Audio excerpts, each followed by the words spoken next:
দেনাদার বলতেছে সে টাকা দেয়নি, আর পাওনাদার বলতেছে সে টাকা পায়ে গেছে। দে 230 টাকা দে। আমার কাছে এখন ক্যাশ নাই। চেক দে। শোনো নাজমা, তুমি করে ফেলো, বাস্তানি করে ফেলো তালি।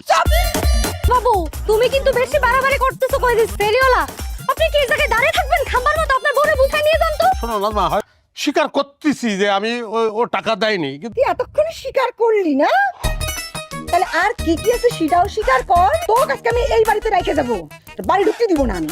আমার কোনো সমস্যা নেই। তার মানে আমি যেটা অনুমান করেছি সেটাই। তুমি এরকম কিসের তালি করতেছো? বাড়ি যাবি না?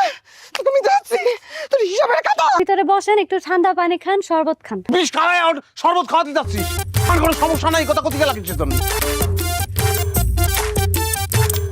কার মালিক সেটা বোঝার কোনো উপায় নেই, শুধু মা বোঝা যাচ্ছে। এই ছাতার ডিম ভুনা খাতি তো আর ভাল লাগে না। বাজারটি তো আনতেই হবে নাকি? তাই আমি আর পারতেছি না।